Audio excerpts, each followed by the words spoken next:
Want ek weet julle het waarskynlik nie gedink ek gaan vanaand 'n video uitstuur nie, maar ek wil graag net 'n video maak waar ons die hele week eintlik half net kan afsluit. Julle gaan sien ek is vanaand in my studeerkamer want my familie is daar in die sitkamer. So, maar ja, ek wil graag net vir ons hierdie Markus roete wat ons saam met Markus gestap het afsluit deur vir ons Markus 16 ek gaan sommer die hele Markus 16 vir ons lees. En ja, dan kan ons bietjie daaroor gesels en dan eindig ons hierdie heilige week op hierdie 8ste dag saam ook af. So ek lees dan vir ons Markus 16, die hele hoofstuk. Toe die Sabbat verby was, het Maria Magdalena, Maria, die moeder van Jakobus en Salome gierige speserye gekoop, sodat hulle hom kon gaan salf. Baie vroeg op die eerste dag van die week kom hulle by die graf net nadat die son opgekom het. Hulle sê toe vir mekaar, wie sal vir ons die klip van die ingang van die graf af wegrol? Maar toe hulle opkyk, sien hulle dat die klip reeds weggerol was. Dit was 'n baie groot klip. Toe hulle die graf binnegaan, het hulle 'n jong man met 'n lang wit stola om aan die regterkant sien sit, en hulle was ontsteld. Maar hy sê vir hulle, moenie ontsteld wees nie, julle soek Jesus van Nasaret, wat gekruisig is. Hy is opgewek. Hy is nie meer hier nie. Kyk, hier is die plek waar hulle hom neergelê het, maar gaan sê vir sy disippels en vir Petrus, hy gaan voor julle uit na Galilea. Daar sal julle hom sien, soos hy vir julle gesê het. Hulle het uitgegaan en van die graf af weggehardloop, want bewing en verbuistering het hulle beetgepak. En hulle het vir niemand iets gesê nie, want hulle was bang. Nadat Jesus vroeg die oggend op die eerste dag van die week opgestaan het, het hy eers verskyn aan Maria Magdalena, uit wie hy voorheen 7 demone uitgedryf het. Sy het dit gaan vertel vir die mense wat by hom was, terwyl hulle treur en huil. Toe hulle hoor dat hy leef en sy hom gesien het, het hulle dit nie geglo nie. Hierna het hy in 'n ander gestalte aan 2 van hulle verskyn terwyl hulle op pad was na die platteland. Hulle het dit vir die res gaan vertel, maar die het hulle ook nie geglo nie. Later het hy aan die 11 verskyn terwyl hulle vir ete aangeleen het.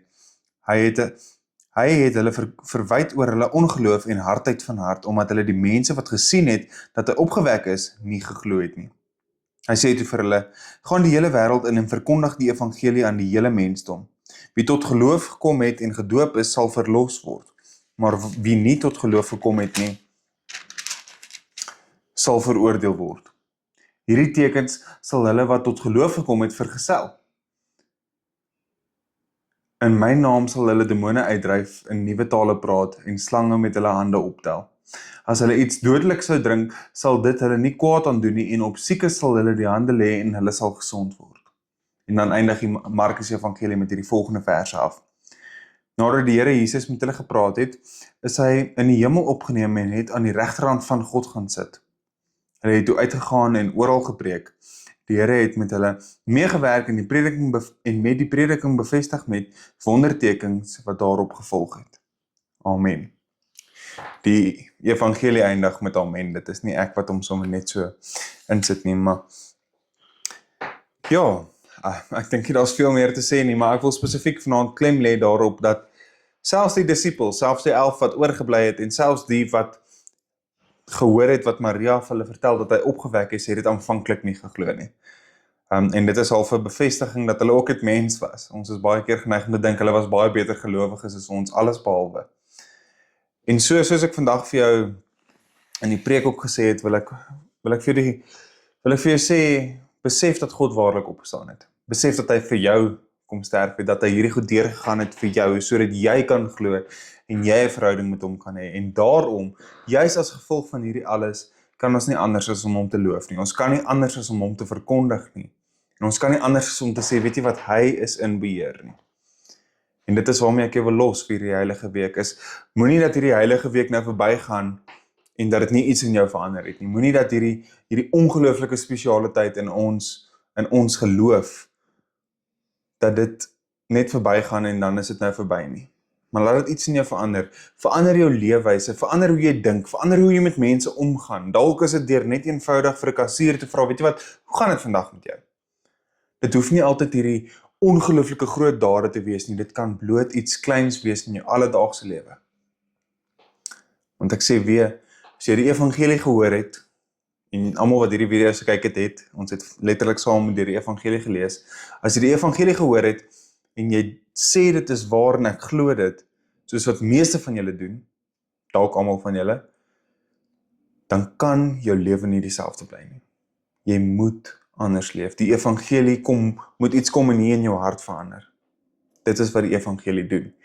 En so wil ek jou uitnooi om saam met my te streef om nader aan God te kom. Ek dink dis iets wat ons almal net kan sê, ons streef daarna. Om nader aan God te kom, om meer soos Jesus te word, en soos die skrif sê, meer van hom en minder van my. Ek en Marlies het in ons huis het ons die sê ding, it's not about you. Dis nie oor jou nie. En dit is iets wat ons al baie gehelp het, as mense 'n situasie hanteer en dan besef jy eintlik hoe hierdie persoon gereageer het. Dit gaan nie oor wat ek gedoen het nie, maar dit gaan eintlik oor iets anders. Maar vandag wil ek eintlik kom sê, die lewe gaan nie oor jou nie. Die lewe gaan oor God. Die lewe gaan oor Christus wat vir jou mens geword het en vir jou kom sterf het, sodat jy 'n verhouding met hom kan hê. Dit gaan nie oor jou nie. Dit gaan oor God. En besef dit as jy deur die lewe gaan. Ek gaan, voordat ek afsluit, wil ek vra dat elkeen, as jy my nommer het, of as jy 'n comment wil los, ek weet nie of YouTube het toelaat op hierdie kanaal nie, maar asseblief laat weet my, hoe was jou ervaring met hierdie heilige week?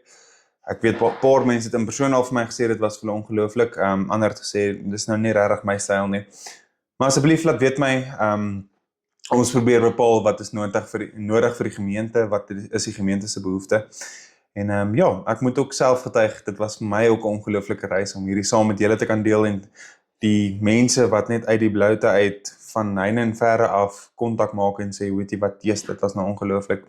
Dit beteken vir my ook iets, maar buiten vir dit alles, dis nou nie weer eens, it's not about me, dis nie oor jou nie. En moet ek ook sê, hierdie teks het ook met my gewerk. Dit was my ongelooflike ervaring en 'n ongelooflike reis om saam met julle dit te kan doen. En net weer opnuut half die evangelie te hoor, as ek dit nou so kan sê. Daar wil jy nou sit nooi ek uit om saam met my te bid. Liewe Here, dankie dat ons hier aan die einde van 'n heilige week kan staan. Here, dankie dat ons kan feesvier dat U nie gestop het by die kruis en by die graf nie, Here, maar dat U werklik opgestaan het uit die dode.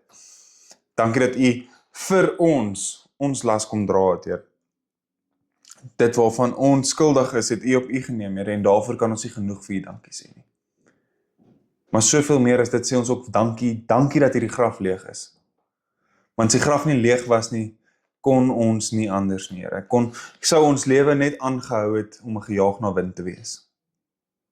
Daarom sê ons vir dankie. Dankie dat U vir ons die geleentheid gegee het om in verhouding met U te kan staan. Dankie dat dit iets besonders is wat hier kan wees en wat ons kan beleef hier in ons gemeenskap, maar ook tussen gelowiges, Here. Help ons om nooit dit oor ons te maak nie, want dit gaan nie oor ons nie, Here. Dit gaan alles oor U.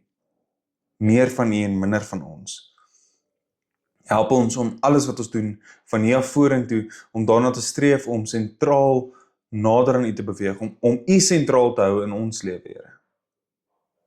Ons loof U en ons prys U naam, en ons kan nie anders as om neer te val voor U en te sê dankie, Here. Amen.